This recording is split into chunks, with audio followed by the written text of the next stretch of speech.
Ogre Battle is not really about war. It's about judgment. From the moment you begin, the game is less concerned with victory and more concerned with what your actions reveal about you. You are placed in command of a rebellion, moving across the map to liberate towns, to defeat enemy forces, and to topple an empire. On the surface, it looks like a familiar story about overthrowing tyranny. But beneath that structure, the game is quietly asking something more personal. What kind of ruler are you becoming? Not what you say, not what you intend, but what your actions consistently reveal. Every action you take is measured, not loudly or immediately, but constantly. There is no single moment of judgment, only a slow accumulation. There's no point where the game stops you to correct your behavior or to warn you that you are going too far. You can rush through towns, you can let your troops act carelessly and prioritize efficiency over compassion. The game allows it, and it keeps moving forward. You will still win battles and still continue progressing through the campaign. You will still reach the end regardless of how you behaved along the way, and that's what makes it dangerous, because success is never the same as worthiness. The game never confuses those two things, even if you might. This is where the alignment and reputation systems begin to matter, not as mechanics, but as kind of a narrative language.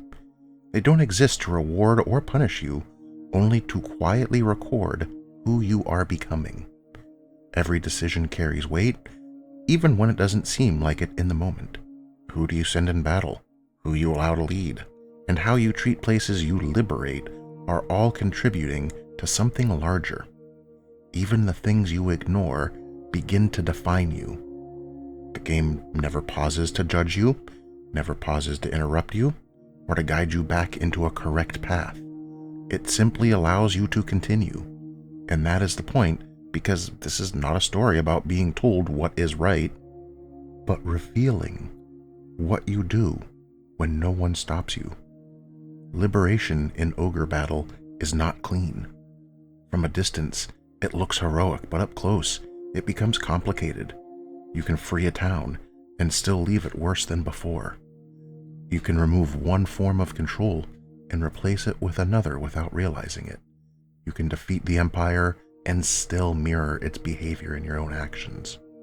The difference is subtle, but the game tracks it all the same. It doesn't track it through dialogue or dramatic cutscenes. It tracks it through accumulation, through the steady build of your reputation and alignment. Characters respond differently. Outcomes shift. The ending changes based on how you behave, not what you declare. This is where the story becomes something deeper. Ogre Battle treats morality as something expressed through action, over time, not through isolated choices or single defining moments. It's not interested in what you might choose once, but what you consistently do. The question is not, what would you choose, but what do you keep choosing? And more importantly, what does that pattern say about you? Over time, the answer becomes harder to ignore. The world itself reflects that structure. Towns are not just checkpoints on a map, but places that react, remember, and respond to how they were treated. Liberation becomes something relational, not just mechanical. You are not simply progressing through the game. You are leaving a trace behind you. That trace becomes your reputation, and that reputation becomes your identity. And much like in real life, it's something that builds, whether you intend to or not. This shifts the entire narrative. The rebellion stops being inherently good and becomes conditional. You are not a hero simply because you oppose the Empire, but only if your actions justify that term. And the game is willing to let you fail that. You can reach the end of the war and be revealed as unfit to rule, not through a sudden twist, but through everything you've already done, every shortcut, every compromise, every moment where you choose efficiency over care has been recorded. The game has been watching even when it fell silent, and now all of that matters. Through the lens of virtue ethics, the structure of the game becomes cleaner. This perspective focuses not on isolated actions, but on the development of character over time. It doesn't just ask what you did once, but what your repeated actions say about who you are. This idea traces back to Aristotle, who argued that virtue is formed through habit. It's something built slowly, through repetition, not declared in a single moment. Ochre Battle reflects this idea through its systems and its outcomes more than pretty much any other game. It doesn't care about your individual decisions in isolation. It cares about your patterns. It cares about consistency, about the shape of your behavior over time. Your army begins to reflect you, shaped by the choices you repeatedly make. Units with different alignments behave differently, and leadership affects outcomes in subtle but meaningful ways. Even the structure of your army reveals your priorities. You're not separate from the system you build, but defined by it. Over time, that system becomes a reflection of you. Even the tarot questions at the beginning reinforce this idea.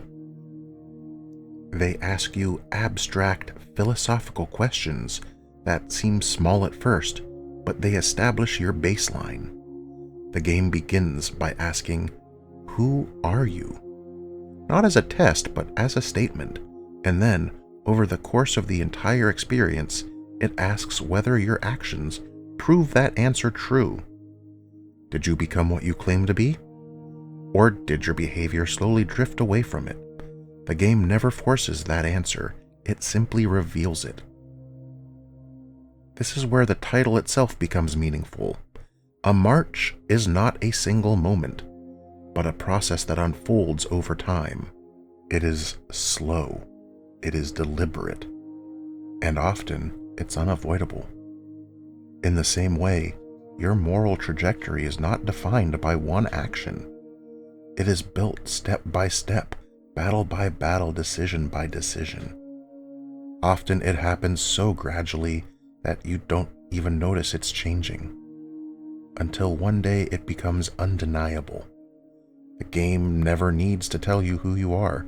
It shows you through consequences, through outcome, and through how the world responds to your presence. By the end, you are left with something uncomfortable. Winning was never the goal because victory was always within reach. What mattered was whether you became worthy of what came after. That worthiness is not something you can force. It can only be revealed through repetition, through consistency, and through everything you chose to do when no one stopped you. In the end, the game answers its own questions, not with words, but with judgment. I hope you enjoyed this video. Again, I'm very glad you stopped by. I might not know you, but I do love you. You be safe out there. Take care.